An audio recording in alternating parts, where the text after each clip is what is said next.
Update 2. I think my husband fathered his best friend's children, and now one of them is attracted to my daughter. First of all, wow. I did not expect my post to get as much traction as it did.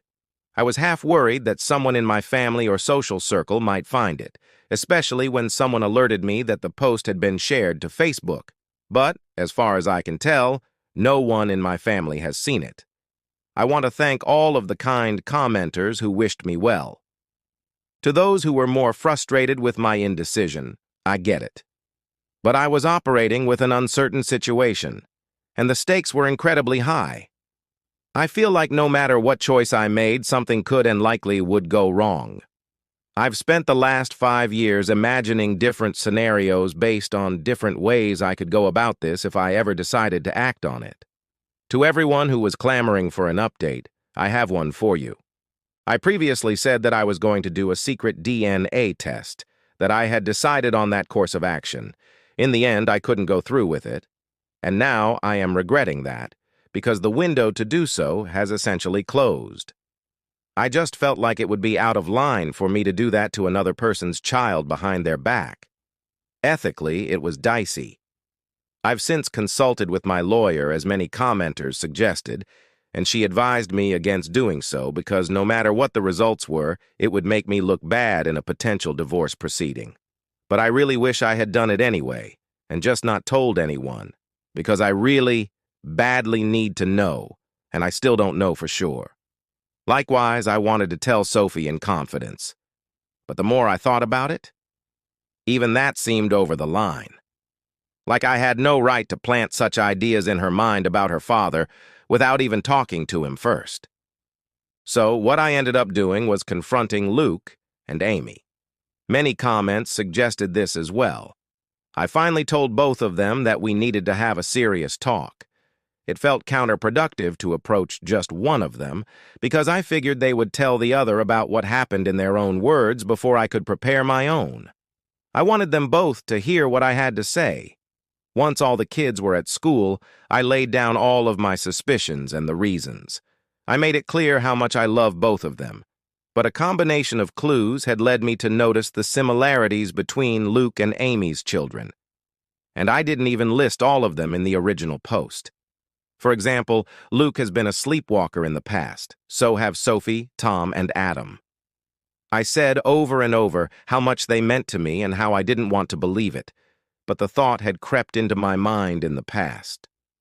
How I had dismissed it before, but now, with Tom and Sophie having crushes on each other, it became necessary to pose the question.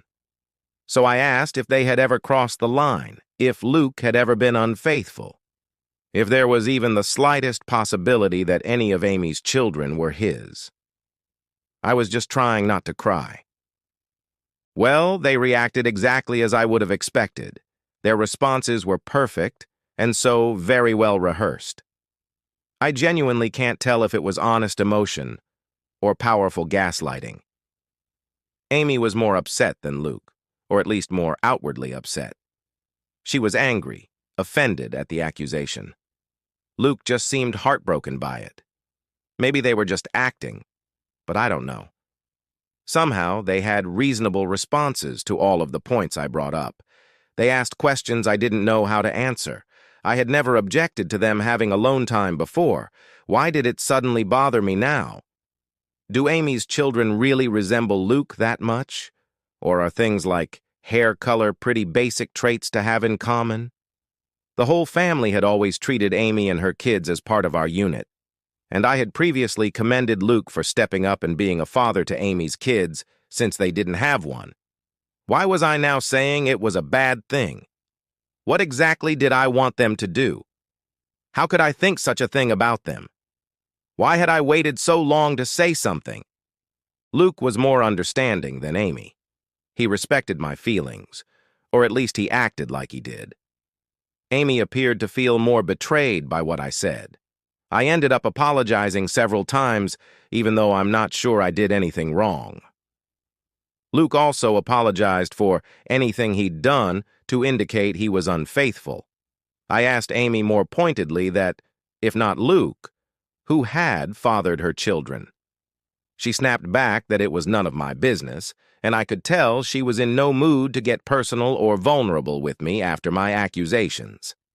I'm not proud to say that I lost my temper and said that after everything we had done for her and her children, such information was not a lot to ask, and perhaps she owed it to us. I regretted the words as soon as I said them, but Amy shouted back that I had never done anything for her, that it was Luke and his parents who had kept her afloat all these years, not me. She went on a longer tirade about how I had always acted superior to her, which I don't believe I did, though it's possible that I gave off that vibe unintentionally.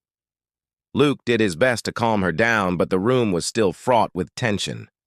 I don't know, Reddit. I just don't know. It's driving me to the edge of madness. There is a way to be certain, of course. Not certain of my husband's fidelity, but of the paternity of Amy's children.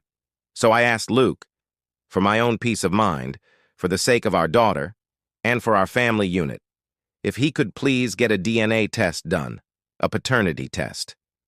I went on to say that I knew he disliked and distrusted such things, but that I really needed this. I could see the pain in Luke's eyes. Maybe it was an act, but he did seem genuinely hurt that I was asking for this, that him giving me his word that he had always been faithful was not enough for me.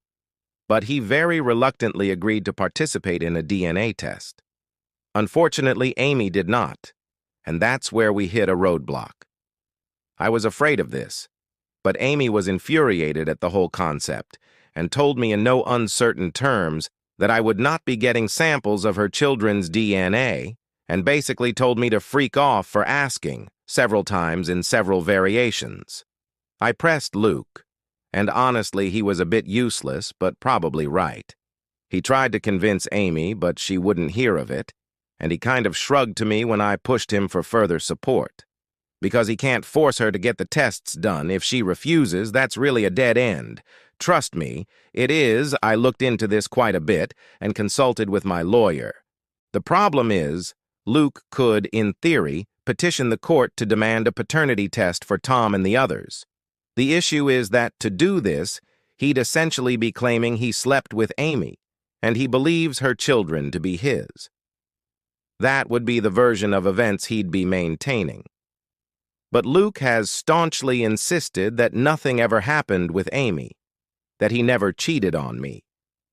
Whether or not he's being honest about this is another story, but he'd essentially have to go on record and make a claim that he isn't prepared to make.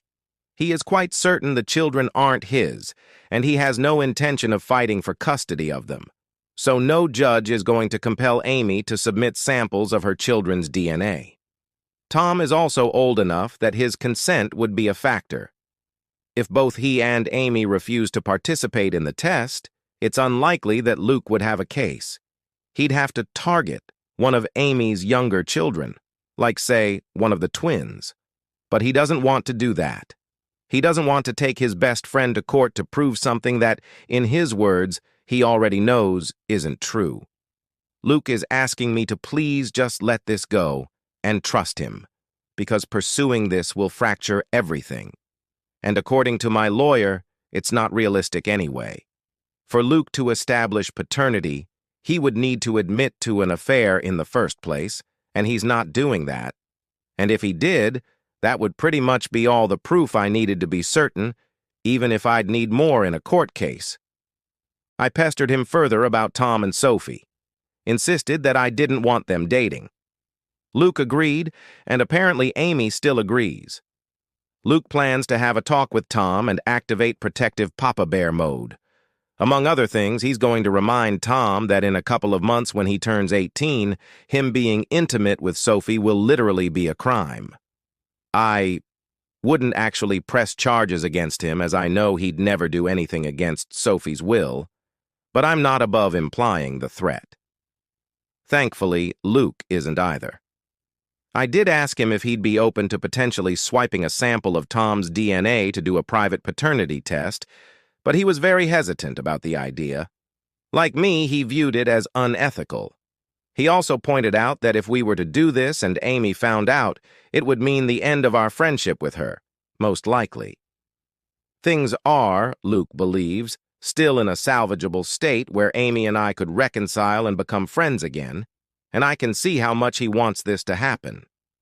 But if I did a DNA test on Tom behind Amy's back and she found out, I think she would hit the roof, and I wouldn't entirely blame her, though I'd be very interested to see the results. Luke ended up going to see Amy and spending the night. I know all of you are cringing and throwing up your hands, and trust me, I wasn't happy about it. That was a very long conversation, but he was adamant that he needed to perform damage control, so they spent the night together, with Luke maintaining that nothing happened. I did not sleep a wink, and I kept texting him for updates.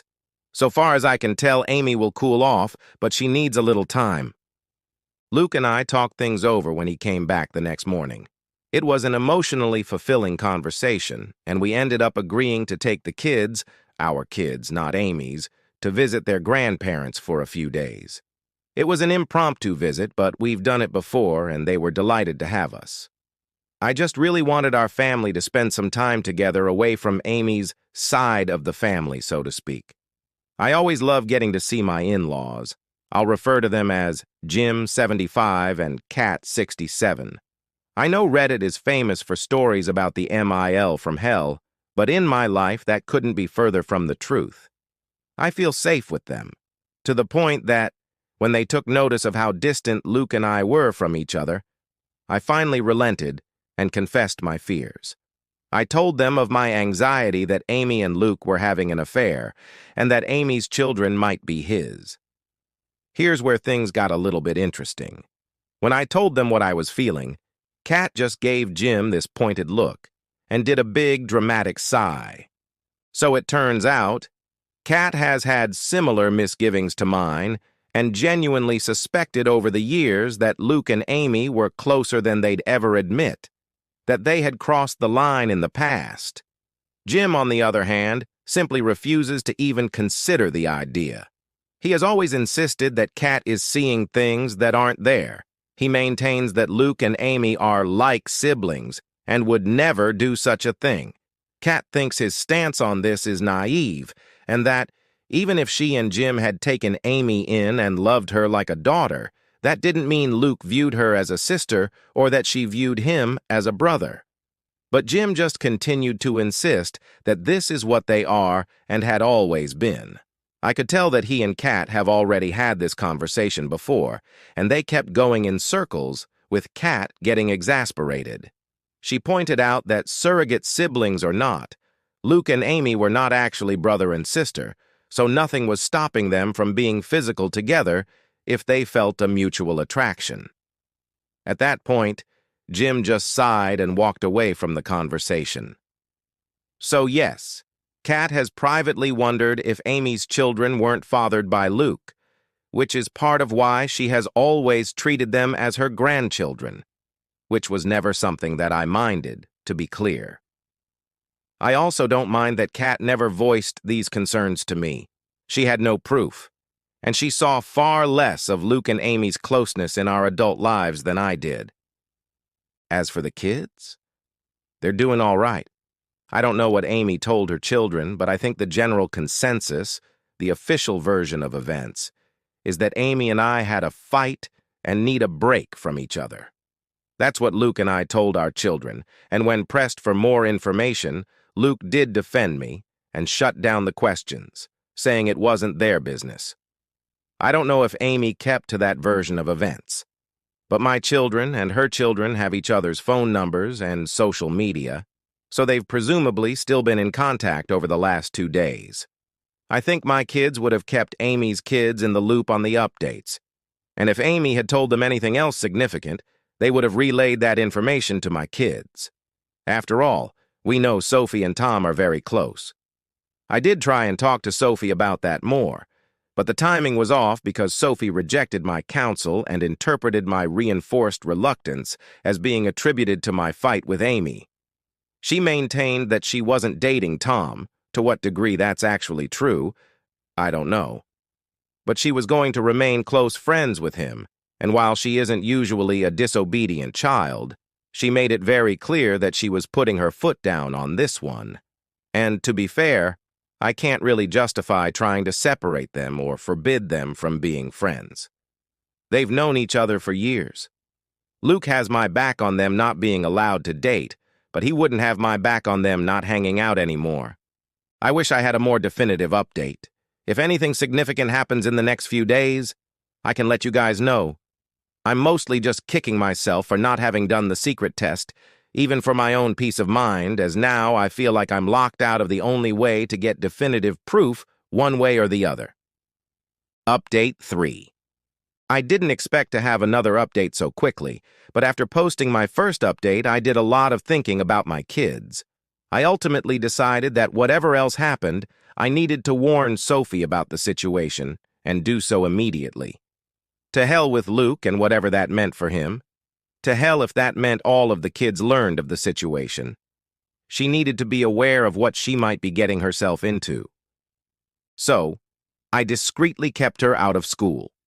We went back home, to our home, last night, and this morning, I dropped everyone off and saved Sophie for last, before driving right past her school and telling her that we needed to talk. Always a frightening thing for a teenager to hear from a parent, but I was quick to establish that she was not in trouble. But she needed to know the truth about why Amy and I were fighting, why her dating Tom was out of the question. I very gently explained that because of Luke's closeness to Amy and Tom's resemblance to him, I had come to suspect that perhaps Luke and Amy were intimate at some point over the years. If that was true, and there was any chance Tom's father was actually Luke, that would be a significant problem. Sophie was quiet during all of this, and even after I had stopped talking to let her respond, she paused for quite a while, before she finally said that we needed to get Tom and discuss this with him as well. I had no objections, so she texted him to meet with us. They're both skipping school today, but Sophie gets straight A's, and this is extremely important, so I looked the other way. Tom came to meet us, and Sophie had me relay what I told her to him as well. I apologized to him for any indication I might have given that I didn't think he was good enough for my daughter, and to both of them for not telling the truth sooner.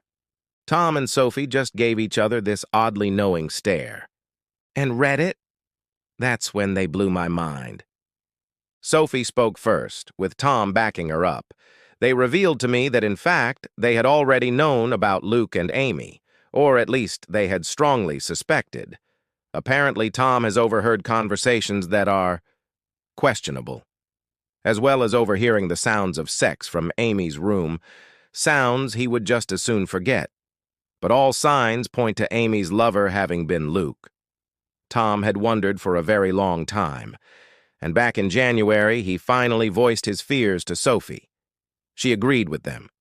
She could also see a strange sort of closeness between her father and his mother. They agreed that Luke was likely having an affair.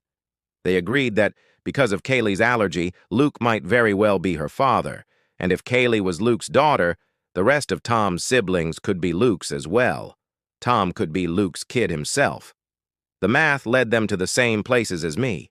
So Sophie and Tom came up with a little plan.